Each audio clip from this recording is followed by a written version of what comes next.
Good morning and welcome to the Core Connection. I'm Mira Rubin here with you on Enlightened World Network. And today's topic is renewal and the practices that we have that we find renewing and what it is that makes us sometimes resist those very things that will replenish and reset ourselves. So it should be fun. Before we get started though, let's take a minute or two to get present. Let's take a deep breath in through your nose and hold it. And imagine clean, crisp oxygen flooding your lungs, flowing into your bloodstream, nourishing all your cells, all your organs, bringing vital life energy to your body and being. And as you exhale, exhale any tension, stress, negativity, fatigue. And now let's take another deep breath in through your nose and hold it.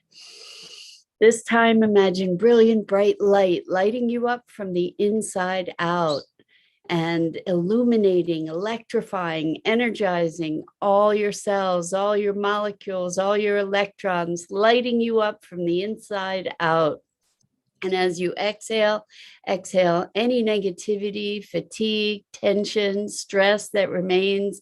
And now let's just gently press our palms together very softly. Let's rub our fingers against our palms to feel the softness, the tickling, the tingling, that wonderful sensation, and allow yourselves to become present right here, right now in these magnificent bodies that enable us to experience life.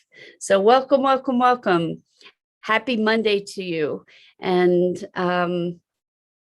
so today we're talking about renewal and what is that and why is it that sometimes we resist the very thing that is going to help to revitalize us and re-energize us.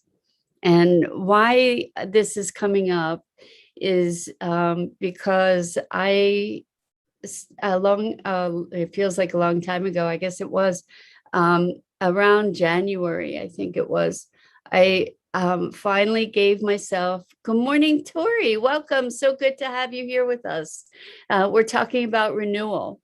So the reason for this topic is that back in January, I guess, I finally gave myself the gift of setting myself up to do some, thank you, Tori, hugs to you too, to do some painting in a medium called encaustic, which is wax. It's wax with pigment, and it's an awesome medium because you can do collage with it, you can do traditional type painting with it. It's just really neat. Plus you get to use a torch and to keep the wax warm, and a hot plate, and all these wonderful tools. So I gave myself that gift back in January, and I did a spate of this painting for a while, and then I stopped. And it's been sitting there calling to me, waiting for me for months.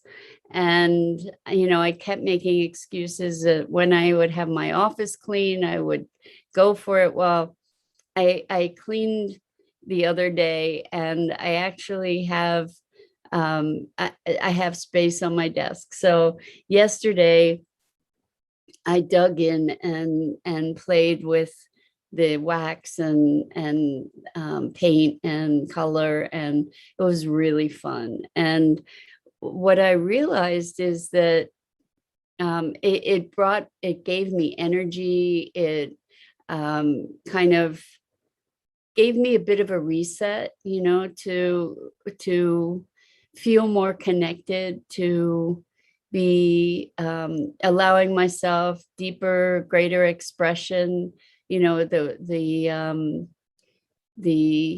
exploration of, curiosity, and just seeing what would happen without having any intended result. Oh, excuse me, still moving lots of energy. Anyway, So what I realized is that, good morning, Rosalind. Welcome. And so good to have you here with us this morning. What I realized is that I had spent a lot of time kind of resisting the thing that I knew would be feeding my soul. And oh, so good to have you here, Tori. Thanks for stopping in. Hugs to you back. Anyway, so it made me think, why do we do this? Why, when we know that there's something that is going to be revitalizing and rejuvenating for us, why would we resist that thing? Why would we not actively embrace that thing? For some people, maybe it's meditation, or maybe there's a bunch of different things that might revitalize us, but meditation, creative expression, writing, going for a walk in nature, all different kinds of things that we might be able to do that enable us to presence ourselves more fully to ourselves again, to reconnect. And it's interesting to me to see how long I waited, how long I didn't allow myself to really dig in and play with the wax and the paint and just my toys, so to speak. I wonder what's up with that. Like why would I deny myself that? And I think that probably I'm not alone in that dynamic, which is why the topic today. So what does, when we feel a need for renewal or reconnection or revitalization, what is it that makes us resist that rather than just easily embrace it? It's such an interesting thing. And I wonder if you see this in yourselves, where you need a boost or to reconnect, or there's a desire for that. And yet, what do? We say, well, I have to do this first. I have to do that first. We don't prioritize our own well-being in many, many ways. So, like when we look at these things that nurture our souls, I think that we can tend to look at them as indulgences rather than essentials, when in fact, these things are essential to our beingness, right? They're essential to nurturing our life force and reconnecting ourselves, plugging ourselves back in. I think it's so interesting, the way that all of us, on all different degrees, certainly, but have moments where we ignore self-care, maybe extended moments where we ignore the things that are going to most serve us because we have other things that we prioritize instead, which are kind of to-dos, if that makes sense. Like I could have balanced my accounts, that needs doing, right? I could have done that. I could have done any number of other things that were more pressing, in big air quotes, but I chose to do this creative play, which was really, really restorative for me. And, I feel like I have a new energy this morning that I didn't have previously. Rosalind says, how about not getting a dog? I often say, after my current dog passes away, instead of getting another dog, I think I'll get my animal love by volunteering at the shelter. dogs waiting to get adopted need to be walked on the campus at the shelter. Rosalind, I think that's a beautiful thing to be volunteering and giving love to these other animals. I will venture a guess, though. I'm just going to make a wager with you that should you do that, you will fall in love and end up with at least one dog home. I know that dogs are really demanding in terms of time and energy, but I can't imagine working at a shelter and not falling in love and Rosalind says I will. Yeah, I think that's pretty much a guarantee. You know, you'll be able to share your wonderful heart with these other animals, and somebody's gonna have you bring them home. I don't doubt that for a second. Yeah, I mean, I think working at a shelter could make it so that you have a house full of animals potentially. I think that would happen for me as well. And my cat, I have a cat, Jewel. You all know Maggie, but I have a cat, Jewel, who forbade me to get a cat or a dog. And she gave me permission to have a bird, which is pretty funny because Maggie tortures her, so, but it seems that was okay with her. I muscle test, so that's how I find I'm able to get information from her. Anyway, yeah, so the things that feed our souls, whether it's activities, typically, an activity can get us into a place where we're feeding our soul. So for instance, for me, it was playing with wax and paints yesterday and color. That color is really, really such a source of spiritual nourishment for me. It's amazing. And to be able to play with moving color around is just fun, and to see how things interact. And anyway, I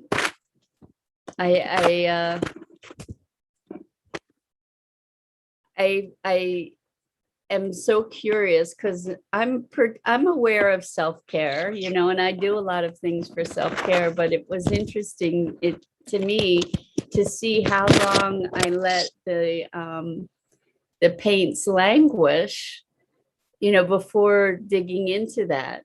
And it wasn't that it wasn't calling to me. It was kind of making excuses for not doing it, which is, it's just so interesting to see, to recognize our own resistance to things that we know are going to be nurturing and nourishing for us. And I've seen that even for myself with meditation. I go through periods where I meditate regularly, and other periods where I know that it would make a difference, but I don't take the action. And it's interesting. Speaking of action, I was on a thread of folks who had been participants in Joe Dispenza workshops. And there was this whole debate about action. And as a coach, many coaches are very focused on goals and objectives and the doingness of our being, how we show up in the world, the actions. But for me, in my coaching practice, I really focus people more on beingness, where the actions then become an expression of the beingness, where we move, instead of from to-dos, we move from beingness and inspiration. And now I get to remember why I was going down this path. So the thing that is creating revitalization is often part of an action. So for instance, for me, the beingness with the painting was curiosity and playfulness to see, let's play with this and see what happens. That was the intention, is to just play and explore. It wasn't to make something beautiful, because that's a huge constraint, right? To make something beautiful. But it was really just to be playing. But the thing is that it was an action, and meditation is an action. Choosing to think differently is an action. And there was a conversation on this thread that I mentioned about how it's not about action, it's all about being. And the thing is that the way that we interact with the world is a combination of being and doing. That we create action, that action is necessary in the world, to manifest the lives that we live into. And whether that action is directed thought, it's an action, or it is going and leafleting a neighborhood because of a desire to share certain information, for example.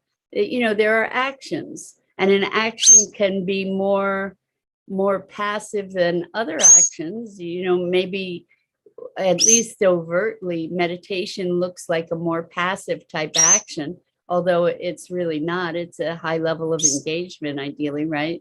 Or disengagement, if you want to say it that way. But I think renewal happens by, or life in so many ways happens by allowing ourselves to put ourselves in circumstances that support the intended or desired outcome, right? So for me, I was feeling a bit stagnant.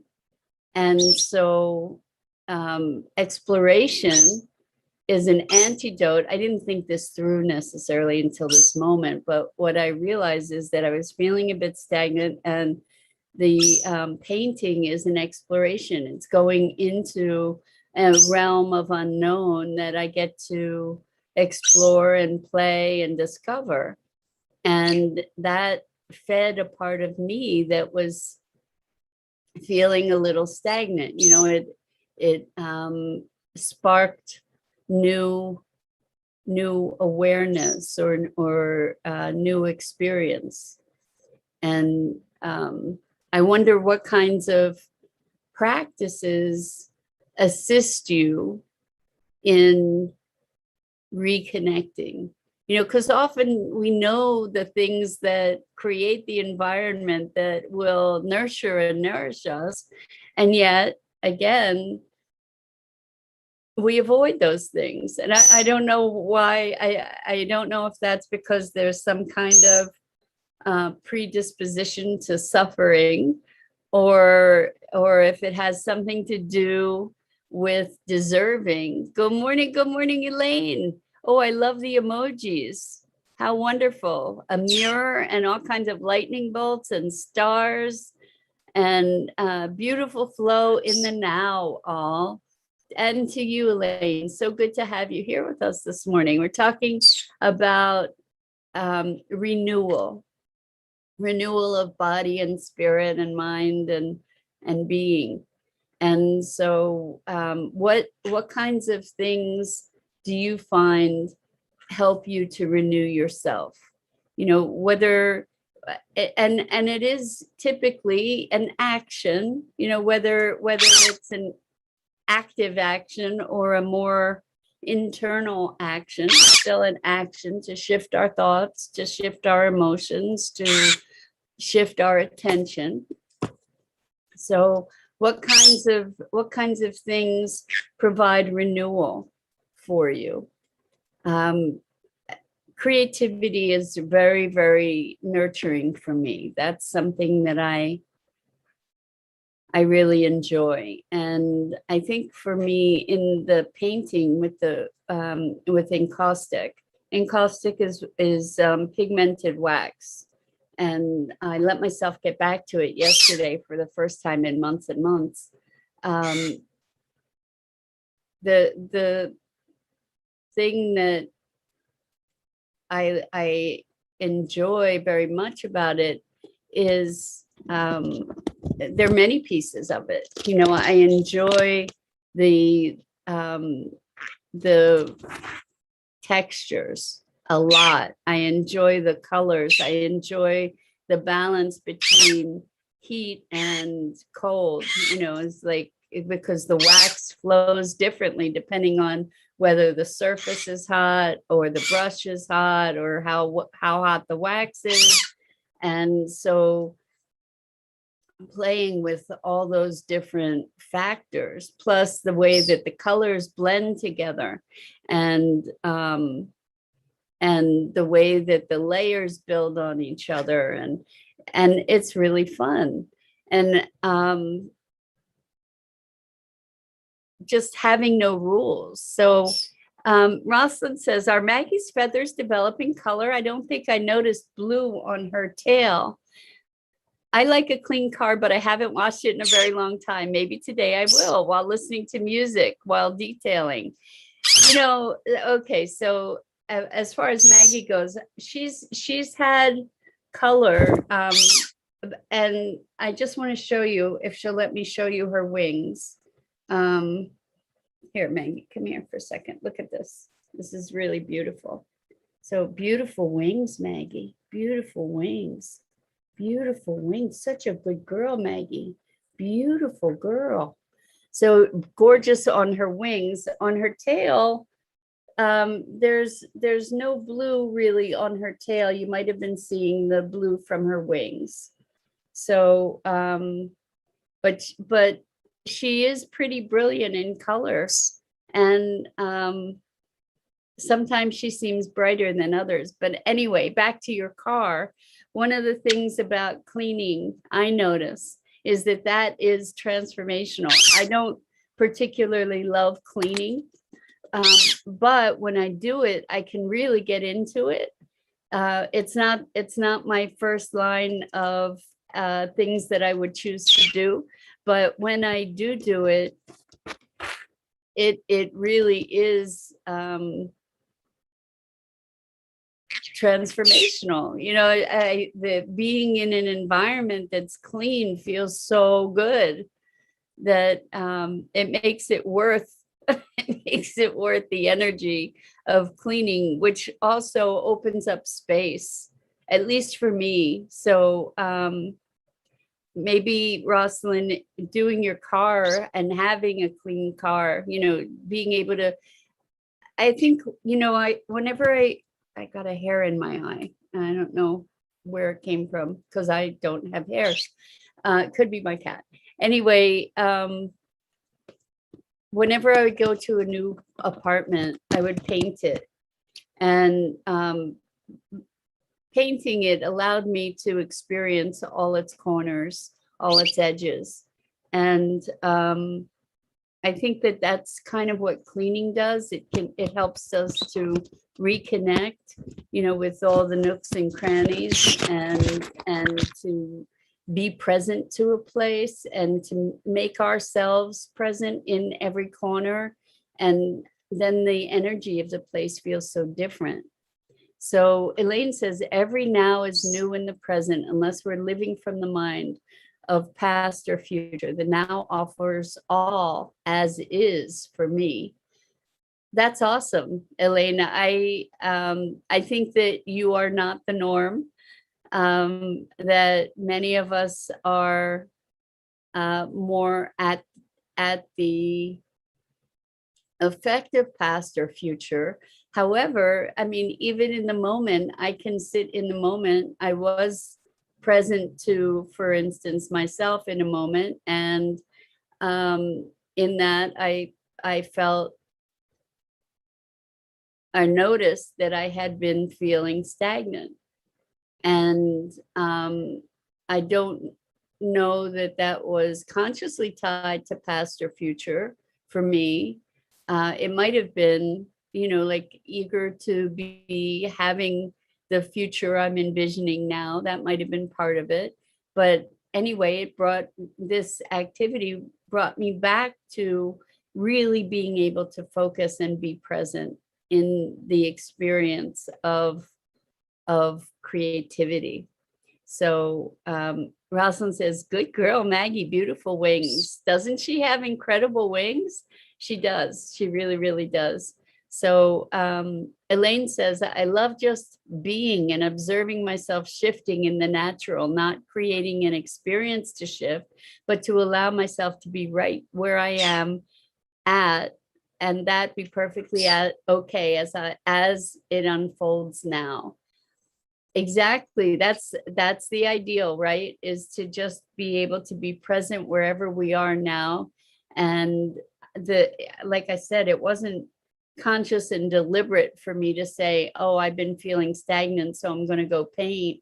I recognized that once I started painting that I had been feeling stagnant, because I guess it was starting to move me from that place a bit, or I was starting to move me from that place. And the unfoldment, in at least in my experience, and Elaine, I think you're something of a unicorn, but in my experience,